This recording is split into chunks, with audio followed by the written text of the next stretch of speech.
I hate the world. I hate the whole world. Welcome to the show, everybody. My name is Mark Farzetta. This is the Farzy Show. It's presented by MyBookie, mybookie.ag. Thanks for joining me this morning. First off, word of caution. Careful on the roads today. For those in the Delaware Valley, it's nasty. I drove back from Atlantic City last night after doing the post-game show. There was a game last night. And it was nasty. And I looked outside before I started the show, and it's nasty now. I don't know how many inches have fallen. 3, 4, I don't know. All I know is the morning commute, if you're back at work today, is going to suck. So give yourself a little more time. The Philadelphia Eagles, things that suck. The Philadelphia Eagles really sucked last night.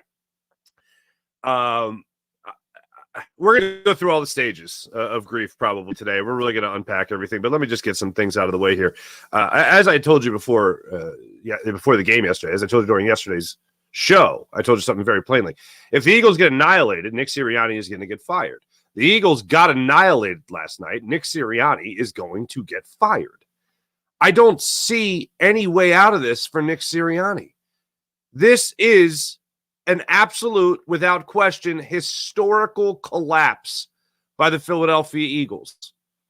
Historical. And it wasn't like they just lost some close games down the line. It wasn't like they just lost that game to the Giants in week 18. No. They got embarrassed. They got embarrassed by the San Francisco 49ers. They got embarrassed by the Dallas Cowboys. They got embarrassed on a final drive from Drew Lock of the Seattle Seahawks. Okay? Let's think about that for a second.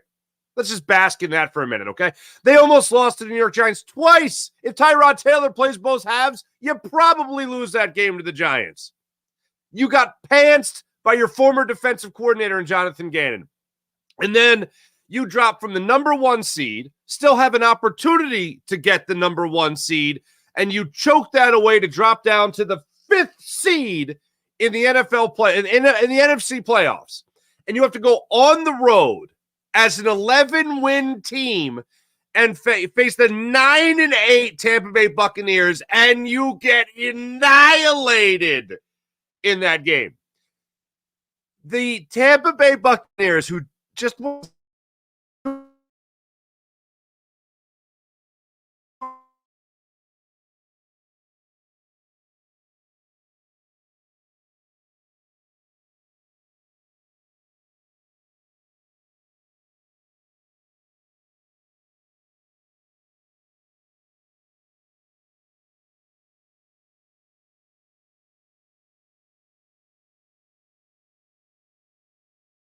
that has never happened before in Tampa Bay Buccaneers history.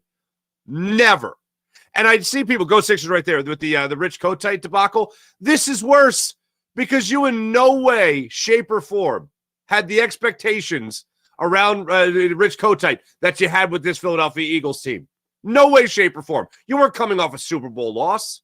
You were looking at a young quarterback that was coming off an MVP season. You didn't have that even a little bit. And here we are right now looking at this Eagles team after this historic collapse. Nick Sirianni is going to lose his job. Brian Johnson's going to lose his job. The only way he has a prayer of staying on is if Jalen Hurts really vouches for him. But I think that Jeffrey Lurie is going to go in there and absolutely 1,000,000%, 1,000,000% clean house. I don't know who the next guy is. I haven't gotten to that point yet. All I know is I told you guys after week 18, that looked like a team that was playing to get their head coach fired. They were playing like a team that was begging the front office to fire their head coach. That's how they played in week 18. And I didn't think they could play worse than that in week 18. And then the famous hold my beer game, which was last night's game against the Bucs. You don't think we could play worse than we did against the Giants? Hold my beer. And I had a whole bunch of thoughts, of course, going on after the game last night. And there's a whole bunch of things going through my mind still, and I'm still in the process of trying to organize it because there's just so much that happened in that. And you reflect on the entire season. But this is where I'm at with this Philadelphia Eagles team. And you guys can tell me if I'm just bonkers, if I'm crazy, whatever. If you would fire Nick Sirianni, you let me know. But here's where I'm at with this Eagles team. They got what they deserved. And I don't ever want to root against a team in Philadelphia. I don't want to ever root against a team that obviously I want to win. I want to have success, and I want a team like the Eagles to go out there and give me a parade for this city, give you guys a parade, and we get to enjoy that. And I can't root against the team, but I couldn't help it at one point last night. It was early. It was the Eli Ricks and Avonte Maddox running into each other on the first touchdown. That was it made me crazy laugh. You know, it's like you couldn't process it, and you just said like that kind of thing. I was doing that kind of crazy cackle because it was just bonkers. And then Zach Cunningham actually has somebody wrapped up. I forget which running back it was, but he actually has them wrapped up after several missed tackles to get things started. Early in the second quarter, Zach Cunningham actually has the running back wrapped up, and instead of taking him to the ground, he throws him 5 yards further past the sticks. Way to go. That's difficult to do, but somehow, oh man, you did it. But back to the idea of the Eagles getting what they deserve. Let's think about this for a second here. Okay, the Eagles did jumping jacks on the panic button when they fired their defensive coordinator, essentially. It changed defensive play callers. We heard the quotes time and time again. I played them for you when it came to Hassan Reddick and what he had to say about it and learning new terminology. And Darius Slay talked about it as well, how it could be difficult learning new terminology from a new play caller that late in the season. But it goes even beyond that. The Eagles had a team with a very good offensive play caller in Shane Steichen. And they had a defensive coordinator in Jonathan Gannon, hear me out, that somehow managed to have this defense get 70 sacks last year and into a Super Bowl, okay? And I'm not waving pom-poms for Jonathan Gannon, and I know a lot of people thought, I can't get any work, Jonathan Gannon. The Eagles then, and I don't know what's more cocky and arrogant than this, we'll just hire Brian Johnson as the offensive coordinator and play caller. He's known Jalen Hurts since he's 4 years old because that matters for some stupid reason. So now he's your not only your offensive coordinator, but your offensive play caller because somehow you have an offensive-minded head coach who doesn't call plays. Weird, but okay, I'll keep going. You bring him in with no experience. You need to have somebody that has some experience, and you don't have that in Brian Johnson. So then you go to the defensive side of the ball. After all the dust settled with the Jonathan Gannon thing, going to Arizona and just signed someone who once shook his hand, and that happens to be Sean Desai.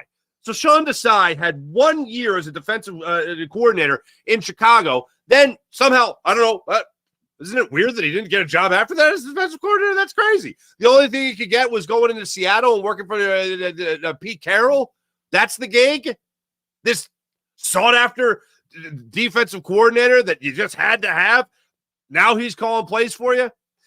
And, things weren't great, obviously, before they made the change. You could definitely make the argument something needed to be done. I don't know if making the change with the play caller was the greatest change you could have made, but that's what they did. So they gave a young team with guys, especially on this defensive line, like Jalen Carter and Jordan Davis, a new defensive coordinator to start the season to replace Jonathan Gannon, who did not have experience. So that's fun. You also trusted Nakobe Dean to stay healthy, which unfortunately did not happen. You then have to go out shopping at the last minute for linebackers, one of which was Miles Jack, who got signed in November to the Steelers practice squad after he left here to try to get ready for the zombie apocalypse. These were the options. And then Zach Cunningham came in here, and all of a sudden was this defense's Lawrence Taylor. And now, hear me out. This defense is Lawrence Taylor. You know what that means? That's not even a poor man's Lawrence Taylor. That is someone who is just about to make their communion money, like $1 in a card for their communion. Like that's not even, you can't even invest that, okay? That's how bad it was. And then you have, again, this offensive head coach who doesn't call plays. And you compound that by having the most bland style of offense you can possibly have. Did they just rely on Jalen Hurts to make plays? Did they just rely on that? So then that's the arrogance in a nutshell, just to start the season out, that they're going to be fine with the linebackers that they have. They're going to be fine with the coordinators they're going to have. And in no way, shape, or form should we expect a regression. Okay? Then you see regression all year. And there were certainly points where you saw Jalen Hurts dig his way out of certain situations and help this team dig their way out of certain situations. And he was doing things that a franchise quarterback should do, which is always give your team a chance to win. And hell, at 10-1 again. That's incredible. And at one point, Jalen Hurts was the leading MVP candidate in the NFL. Odds-on favorite to win the MVP. You beat the Chiefs, you beat the Bills, and all of a sudden he's the odds-on favorite to be the MVP. And then from that point on, you continue to poo the bed. No change in philosophy. Same old, same old. And then the Eagles do the worst possible thing that they could have done. And it had nothing to do with the offense. I thought the offense started to change things a little bit. Defensively, though, they say we got to have some kind of change in play calling philosophy. You send a message to your defense that they were 10-1 at one point in the season, despite them. Despite your defense, you were 10-1. That's the message you send after dropping to 10-3 and saying, we're going to make a change here. And then the message you send to the rest of your team at 10-3 is panic. Everybody panic. And, we got 4 games left in this season. We're going to face Seattle. We're going to face the Giants twice. We're going to face the Cardinals. We're not losing to them. And Howie Roseman and Jeffrey Lurie made the decision to make the change. Not Nick Sirianni. Not Nick Sirianni. Don't even try to sell me a bill of goods. That was Nick Sirianni. Nick Sirianni fell on the sword the way he falls on the sword for his players when they mess up. And every head coach should do that. But it's weird when a head coach has to do it for the front office. That is just downright crazy to me. But that's where we're at right now in this organization. So they make the change. Nick Sirianni falls on the sword, says it was his idea. I don't believe you. And they're worse. I've pointed it out many times. I can understand a team allowing 6 straight touchdowns to the San Francisco 49ers. They're pretty good at football. I can't understand a team allowing 4 straight touchdowns to the Arizona Cardinals. They're not that good at football. And yet there we were. Good times. But the Eagles thought we could make this change, and it'll be just enough time where, we could change defensive play callers. You got enough time to beat Seattle and the Giants twice, and then you also have enough time to beat the Cardinals and still lock up the number 1 seed. We can do that, and then when we get to the playoffs, we'll be even better because we'll have a better defensive play caller, and the guys will be used to them by then. They got a month left in the season. They essentially got a preseason worth of games to get used to their new defensive play caller. And how'd that work out? 32-9. That's how it worked out. Losing 6 of your last 7 games, including the playoffs, pitiful, embarrassing. We all saw the look on Jeffrey Lurie's face. It's in our thumbnail to do the show when you saw him sitting up there in the fourth quarter and Howie Roseman packing up, getting ready to go. And the look on Jeffrey Lurie's face, it was so good they went back to it twice. Just dumbfounded. That's his firing face. People are getting fired. That's going to happen. We'll let you hear from Nick Sirianni afterwards. We'll let you hear from Jalen Hurts afterwards. But my thought when I was leaving last night was they got what they deserved. It's the most arrogant I have seen the Eagles go through a year. And at one point, you could justify 10-1. Yeah, you think you know what you're doing. You're figuring things out. But once that became the norm, that became horrifying. And then, really, for me, the bubble popped, the bubble burst when I heard Hassan Reddick's comments. And if A.J. Brown didn't address the media for the first time in 2 weeks, that same week, as the day before, actually, Hassan Reddick addressed the media, then we're talking a hell of a lot more about Hassan Reddick's words and not A.J. Brown's words. Because A.J. Brown, company line. He said all the right things. Still let you know that some people in that locker room have a problem with Nick Sirianni and the coaching on this team and the overall philosophy. A.J. Brown did that. And then Hassan Reddick compounded it by talking about the higher-ups making the change at defensive coordinator and defensive play caller. Talked about how that's what they want to do. Drop me back in coverage 7 times. Chuckling, laughing at that philosophy and how they're going to use them. And also talking about how difficult it is to learn new terminology and the new guy calling plays in Matt Patricia. You're supposed to get up and play for a coach that can't even make his own personnel decisions on his coaching staff? I don't think so. You're supposed to get up and take up for a coach that installs a game plan and then leaves the play calling to somebody else? I don't think so.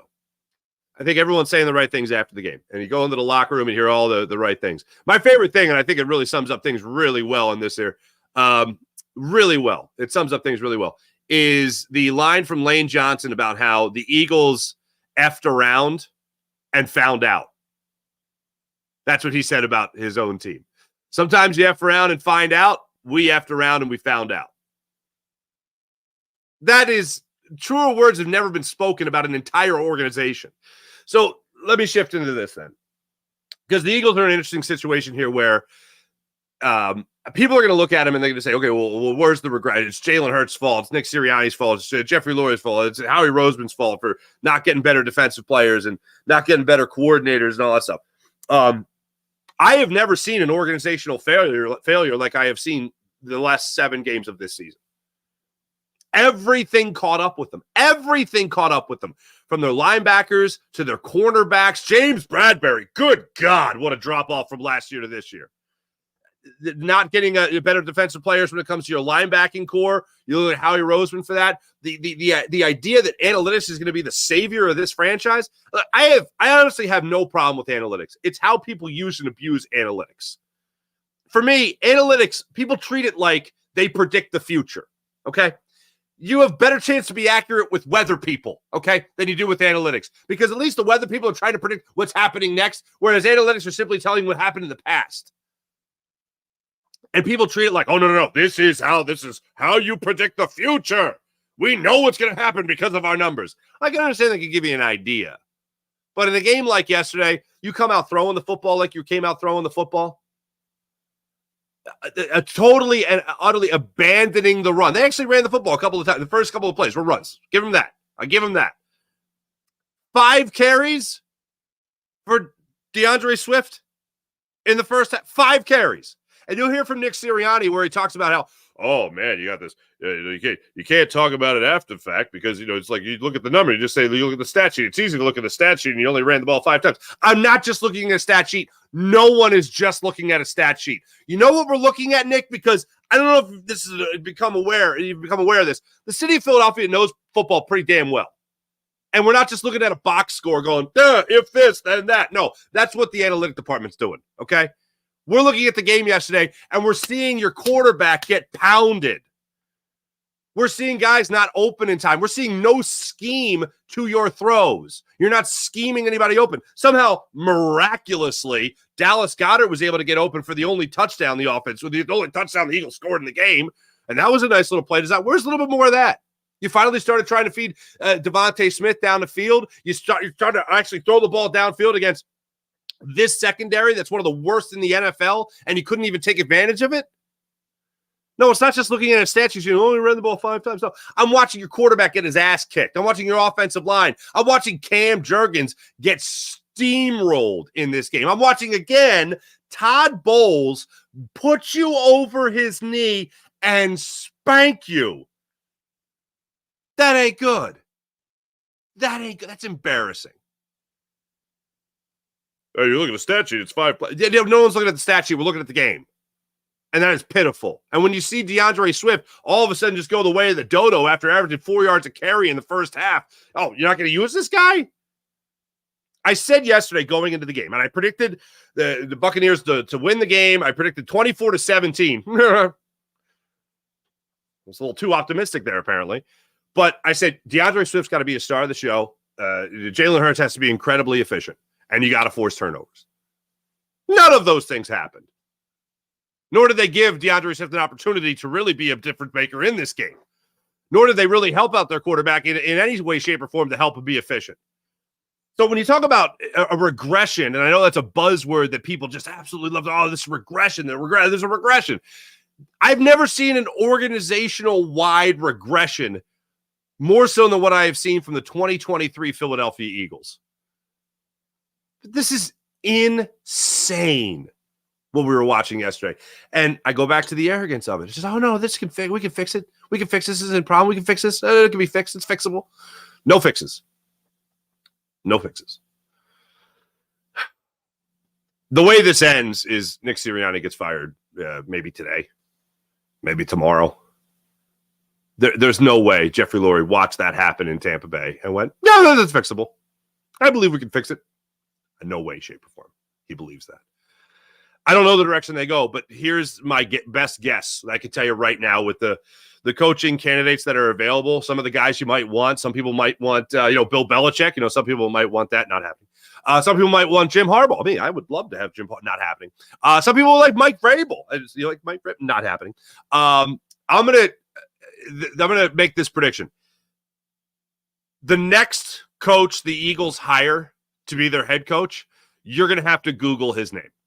And you're going to be like, wait, hold on a second. Was that the offensive coordinator? Was that how did they do it? That's what you're going to have to do. Seth Joyner said an interesting name yesterday, but I don't even think they want to go that direction. Eric Bieniemy. I think Eric Bieniemy is going to be too headstrong to take orders from Howie Roseman and Jeffrey Lurie the way the head coach is going to have to take orders from Jeffrey Lurie and Howie Roseman. Because, I hate to break this bubble to people, burst this bubble to people as well. You're not firing Howie Roseman. I know that's one of the things that people are jumping to. Howie Roseman is not getting fired. Howie Roseman is Jeffrey Lurie's security blanket. And Howie Roseman he could go elsewhere and he could get another job. He's been to 2 Super Bowls. He's won a Super Bowl. After being stuck in the janitor's closet, he came out 2 years later, won a Super Bowl. That looks pretty damn good on your resume. People like that. People tend to like it. And I think he's kind of comfortable here in Philadelphia. I think he likes his relationship with Jeffrey Lurie. The only way that would ever change, is if Julian Lurie, Jeffrey Lurie's son, who really heads up a lot of the analytics for this Philadelphia Eagles team, somehow magically replaces Howie Roseman, but I don't see that happening. I see them all working together as one big, happy Lurie family plus Roseman. That's how I see that shaking out. And the next head coach is going to be another guy like Doug Peterson was. Another guy just like Nick Sirianni was. That's like, oh, wow, I got a head coaching job. I've always wanted to be a head coach. This is so great. What do you need? Yeah, sure. What's that? Yeah, no problem. Cream and sugar? You got it. That's what they're going to get. That's what we're going to get as a fan base. And we deserve better than that. Because I think as great as numbers can help you out, they should just be part of the information. They shouldn't be the deciding factor. And I think there is just a gut instinct that comes with football people. Jeffrey Lurie is not that. Howie Roseman is not that. You need someone in there like an Andy Reid who just gets the game of football. And although we had our frustrations here with Andy Reid, don't want to go down that lane, but at least you had somebody who was a football person helping make those football decisions. And now not someone saying, hey, here's the blueprint. You can kind of do a couple of things on your own here, but really this is what we want, so there you go. I mean, Doug Peterson was hired as the head coach, and then the next day they officially hired Jim Schwartz. Like, what power are you giving him? Doug Peterson wanted to keep his coordinators or elevate another coordinator. They're like, no, we're not going to do that. We're going to go another direction. He's like, all right, well, I've won a Super Bowl, so see ya. I'm not doing this anymore where you just give me marching orders. No. I have an opinion. What I say matters. I'm your head coach. As I've said many times over the last 2 weeks, you never want to look at your head coach as if he's just employee number 2. Howie Roseman, your head coach, after Jeffrey Lurie, who's ranked number 1, ranked champion, and then it's just the other contenders after that. You don't want to see that. And Nick Sirianni is employee number 2 with the Philadelphia Eagles. You don't want that vibe from your head coach. That's an awful vibe. And that's all that you have really felt over the last 7 weeks of this season. And I know people will go back to the idea of, the Eagles they just went to the Super Bowl. He's been to the playoffs all 3 years. Yeah, and then what happened? Did he completely lose control? Could he not find any fixes? Any fixes to this team? None. And I couldn't believe it. So I'm on my way home. I'm listening to the press conference after the game. We just wrapped our own post-game show. And I hear Nick Serriani talk about fixing it. He's going to fix it. He's going to fix it. He's going to fix it. He's going to spend time in the offseason. He's going to fix it. Okay, hold on a second here. All right. Week 14, no fix. Week 15, no fix. Week 16, no fix. Week 17, no fix. Week 18, no fix. Playoff, no fix. So he's probably going to get fired in the next couple of days, and then he's going to fix it. I don't think he's going to have that opportunity, folks. He talked about fixing it, and I'm like, God bless this guy for thinking he's sticking around here, but he ain't going to be sticking around here. I don't know what the most frustrating thing to you was last night. For me, it was just start to finish. It was start to finish. A couple of things from the game, and it's like they lost the playoff game, and it's like the last thing on anyone's mind. They just know that they lost, and they just want to talk about the future. But if you look at this game, my gut feeling really started to hit a wall. I talked about the collision with Avonte Maddox and Eli Ricks with Maddox. So now, different defensive play caller. Kevin Byard was acquired in the middle of the season. Bradley Roby was acquired in the season. Zach Cunningham was the last minute of training camp. And now Reed Blankenship is out, tried to go before the game, couldn't go before the game thanks to a bad groin. Vontae Maddox comes in playing safety for like the first time in like 3 years, whatever it was. And now you have another miscommunication right there where two guys run into each other. Good times. Also, bad vibe. Then the Eagles get a 3rd and 2 situation, and they throw the football. Pass rushes in the face of Jalen Hurts. They throw the football. Bucks get the ball, go down the field. They score a touchdown. Eagles get the ball back. They face another 3rd and 2, and Jalen Hurts delivered the ball perfectly to Dallas Goedert, who dropped the football. That was infuriating to see him drop that football. However, and this is an argument of not, this is what Nick Sirianni would hate. This is not an argument about the outcome of the play. This is an argument about the play call. How the hell do you have 2 separate 3rd and 2s, okay?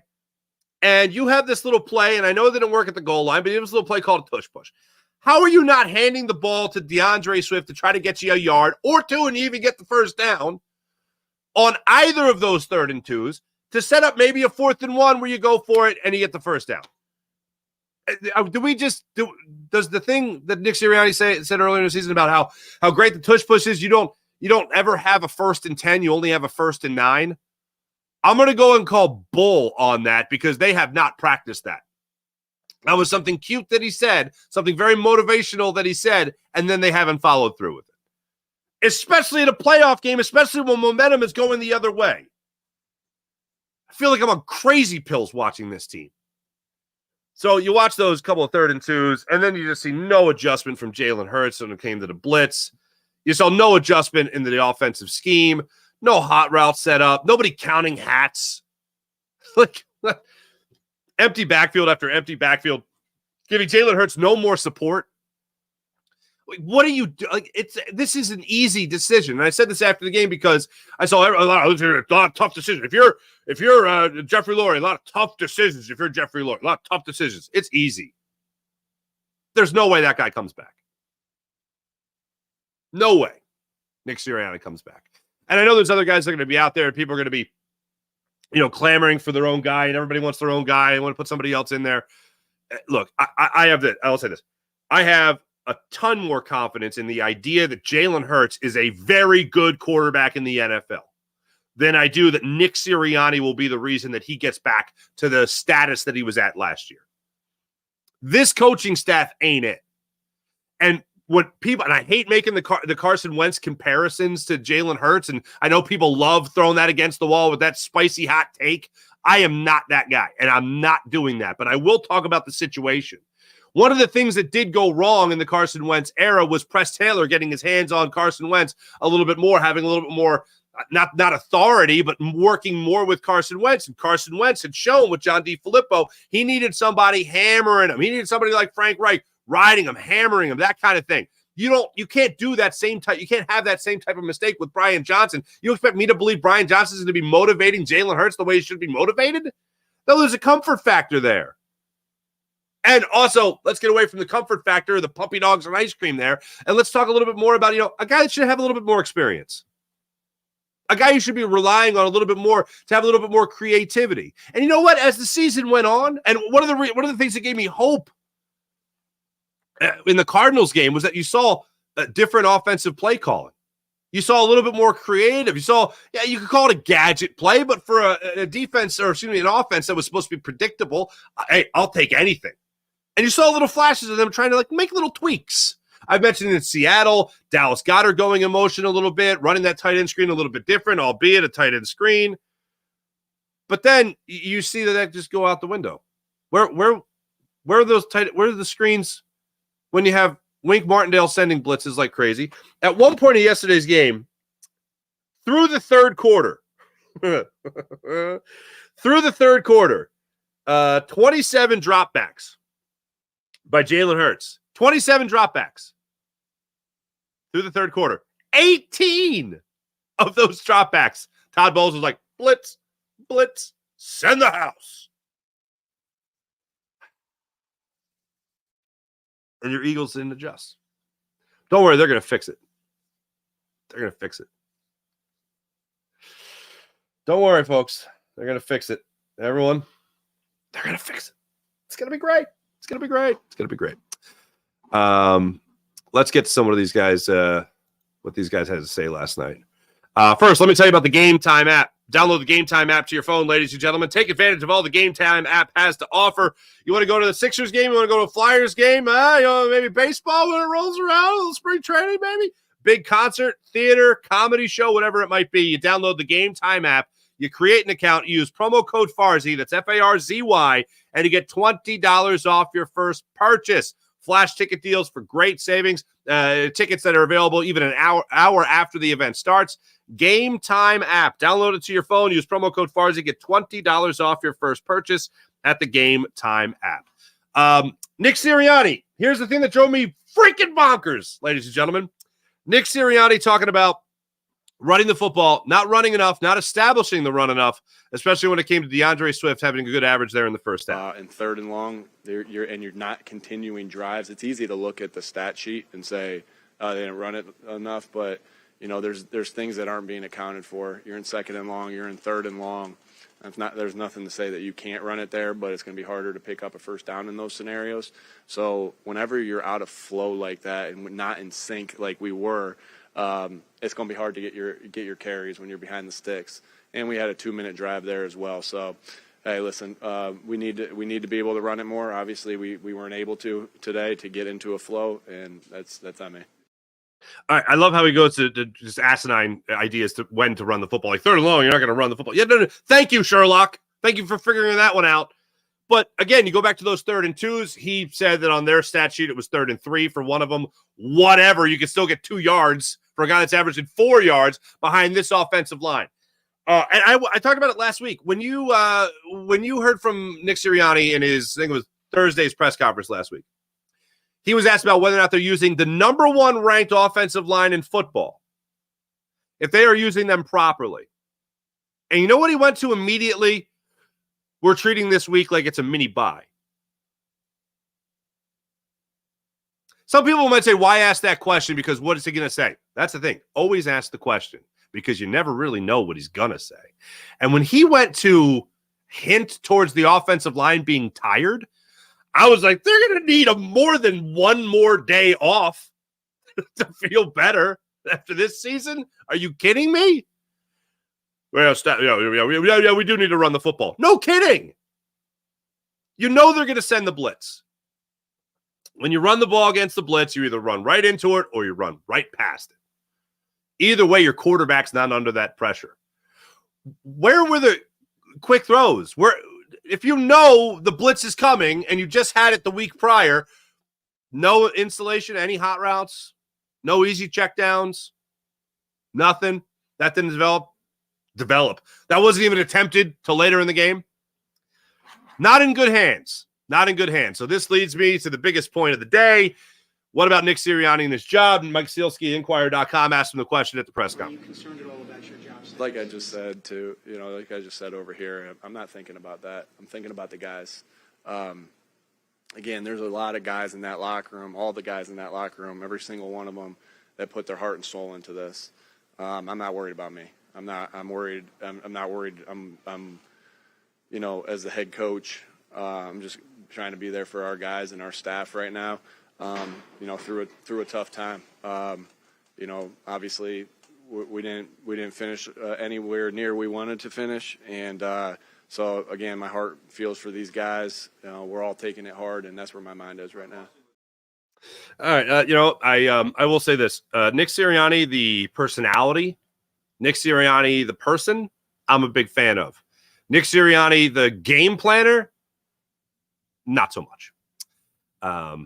Very emotional. You could hear the emotion in his voice. He was asked about Jason Kelce, and we will talk about that. Jason Kelce did not address the media after the game, I think for obvious reasons. He's going to get peppered with questions about his retirement. I think that's a big one. The other is I'm going to apply the same philosophy I applied to my educated guess about what A.J. Brown was going to say, which was if you have nothing nice to say, you don't say it at all. And I don't think Jason Kelce had too many nice things to say. Also, a beautiful moment there on the sideline where he put his arm around Jeff Stoutland.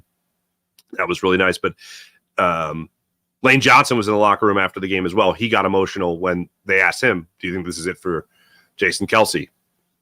We could do a whole show on Jason Kelce, and we probably will in the near future. But listening to that answer about his job, I think he knows that he's on a hot seat right now.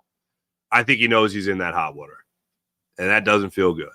And the main reason he's in that hot water is he could not help his team, find the right track again. Couldn't find a way to fix it.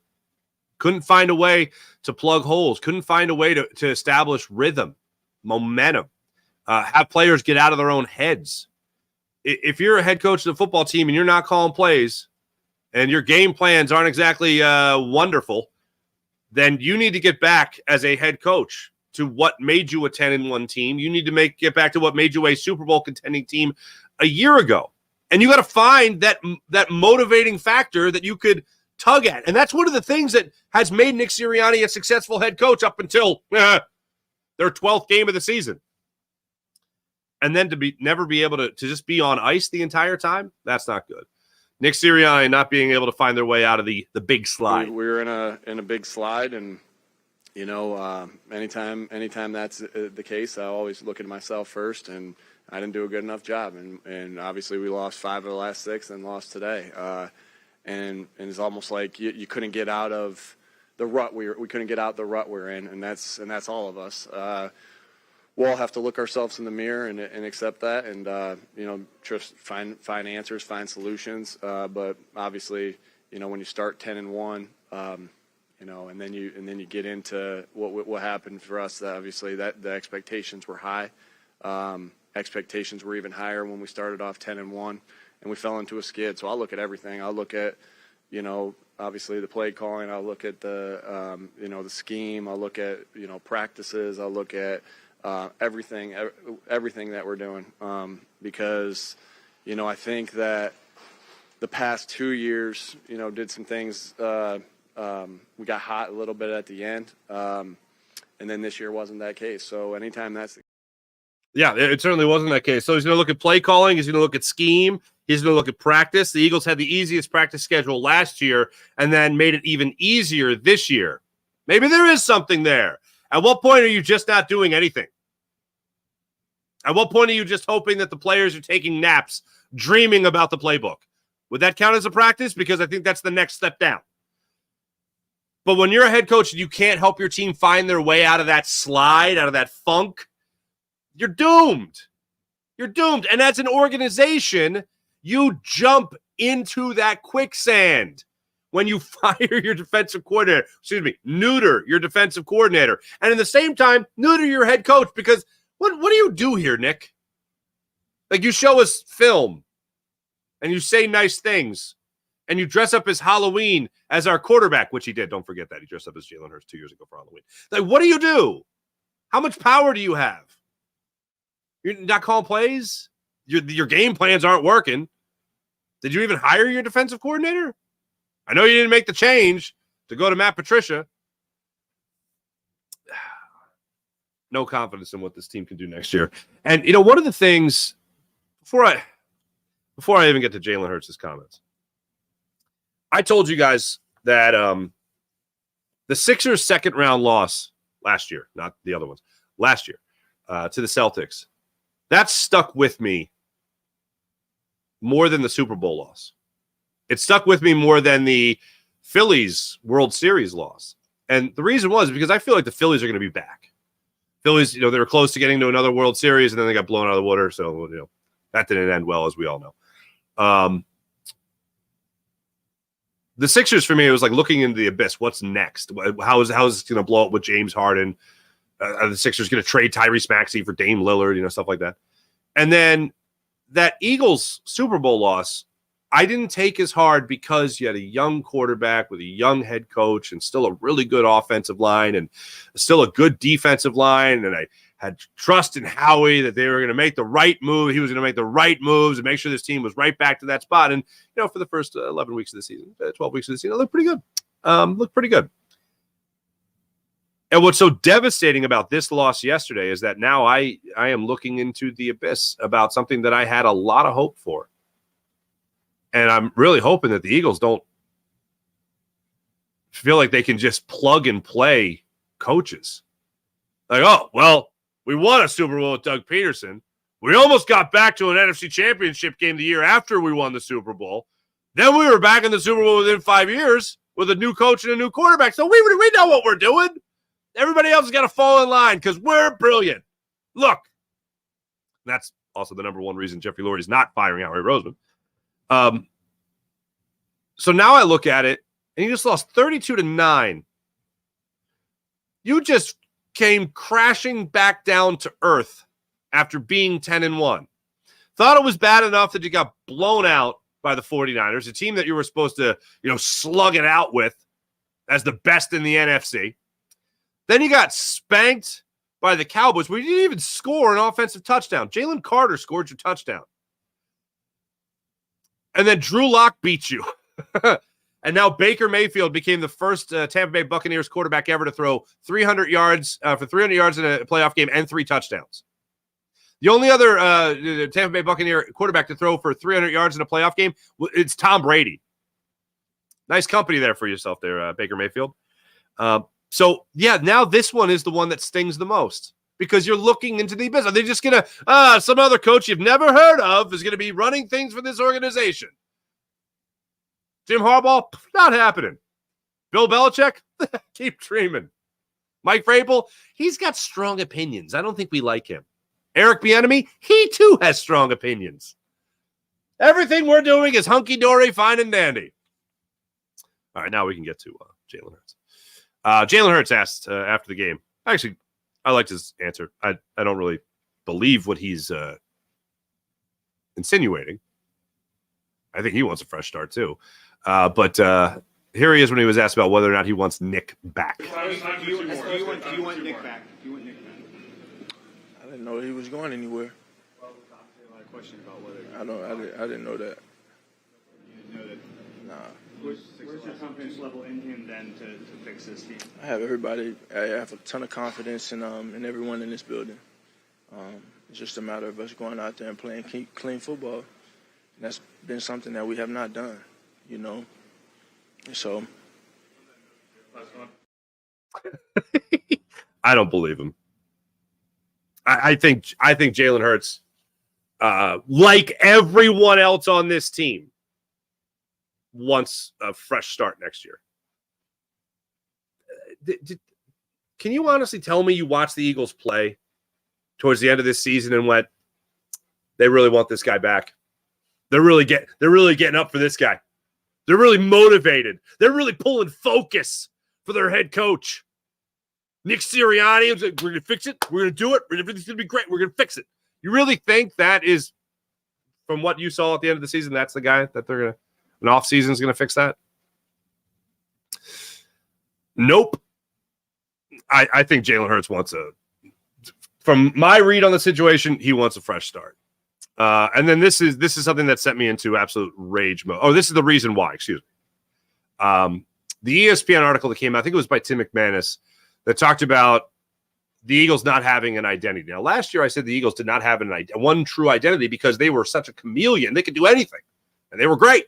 No one true identity. Usually that's a bad thing, except for the Eagles last year. It was a great thing because they could beat you on the ground, beat you in the air, beat you with defense, everything. This year, not so much. I think just where we are as a team. We've had a ton of opportunities to do great things, and we haven't taken advantage of them. And I've talked about the ownership of that, and me taking ownership for the things that I can control, and challenging everyone to take ownership for the things that they can't control. And for us to put the output that we want on the field, obviously have the results that we want, and have the opportunities we want. It takes consistency in that. There's no point to identity. no more than execution. The reality is we have to be better, and that starts with. It starts with him. Coaches say it starts with them. Whatever. Now the thing that sent me into absolute rage mode, and I really oftentimes love what Jalen Hurts has to say. This set me over the edge. It's not our turn. We've had the opportunities. We've had the crumbs. We've had everything to our disposal. But it wasn't our turn. And it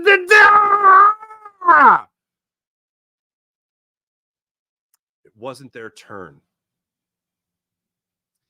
Funny thing about that is, it's never anyone's turn. Football is a game. Sports are, you take. You don't wait in the line. You take. And that is, of all the awesome things I've heard come out of Jalen Hurts' mouth, that's the worst one. That is the one that I've loved so much of what he has displayed with his attitude, his approach, his mindset. It's not our turn. No, you guys weren't ready for a multitude of reasons. And the reason I did pick the Bucs to win this game is because I didn't feel like 1 week and a day you're going to fix all the mistakes on this team. No, you need a lot more time than that. And the people that are here to try to fix it right now aren't doing a good job of trying to fix it. It's not our turn. No, you guys weren't good enough. Not our turn. You guys got embarrassed. Not our turn. Where were the adjustments? Where was anybody pulling focus for their head coach or even your offensive play caller and Brian Johnson? Where was your front office? Were they helping you try to make sure that it was your turn, so to speak? Doesn't seem like it. You make a move like they made from Sean Desai to Matt Patricia, you better be right. You better be right. And they were horrifically wrong. All right, let me get to a couple of comments here. I just want to see what you guys have to say, obviously, about this. Finally, Eagles. Wait, what? Griffin, what's up? Finally, Eagles fans have come to grips with the reality of this team and coaching staff. Well, I mean, it was kind of bad. Carl Weathers, hey! That's not Carl Weathers. Bill Belichick, Mike Vrabel, maybe John Harbaugh. No one you've ever heard of. No one you've ever heard of, unfortunately. Eagles fans, media overrated this team, as did many others. I didn't overrate this team, I can tell you that much. I can't speak for other people. I can only speak for myself. Oh, Deuce Staley's name coming up already? All right, Stephen Ike, I like it. Philip, what's up? Griffin, what's up? Paul Mancini, what's going on? On defense, I cut, release, move on. BG, Nicholas Morrow, James Bradbury, Avonte Maddox. Yeah, I can see all that. Avonte Maddox thinks still under contract another year. 32-9. Yes, that is correct. Thank you very much, Shooter McGavin. Always nice to hear from you. Did this guy sleep? Did I sleep? No, I did not sleep. I laid down for 10 minutes, but I didn't fall asleep. Griffin, fire Sirianni. Gold standard. What's up, Sean Gillespie? What's up, Raheem? What's going on? Nick is trash, says never stepped on. Okay. Block forever. 20 years ago. What the hell? It's so ridiculous to have so much talent and be coached this way. WTF, says Sylvain. April. Good morning, April. No, Griffin, I've said this. I said I went back and I watched some of the. I should actually pull it and play for you guys. Their comments after week 1 against the Patriots. You can't play like this against better teams because we'll lose. But you lost. Fuji, what's up? Sean Kilrain, Sean Gillespie, what's up, guys? You see Babs in here? What's up, Babs? Appreciate everybody in the chat. You guys are wonderful, as per usual. Did the Niners actually break their spirit? Yeah, I think the Niners and the Niners and whatever the hell they were. The Niners and Bills, excuse me. I want to see the talent we talk about. It went away due to horrible coaching. Linda, what's up, Linda? The job was too big for the head coach. He had us all bamboozled, including himself. Probably. Charles, what's going on? Jeremy. And if we cut probably 18 million dead cap, yeah, it's about that. I think you're not far off. Kubiak? Why was it on the Kubiak? Wait, no, not yet. Hold on. Kenny Gainwell. Eagles signed Carson Wentz and Doug Peterson. What a hell of an offseason that would be. I'm still drunk. What's up, swinging? Nice to see you. I'm still swinging, said that. Not me. I didn't say that. I'm not drunk. Maybe punch drunk. Thanks, everybody in the chat. Wish we had a better thing to talk about. Guys, thanks for listening. Thanks for watching. I appreciate each and every one of you. My name is Mark Farzetta. This is the Farzy Show presented by MyBookie, mybookie.ag. Be back with you guys tomorrow to break it down a little bit further, and we'll see if we have a breaking news show a little bit later in the day. See ya.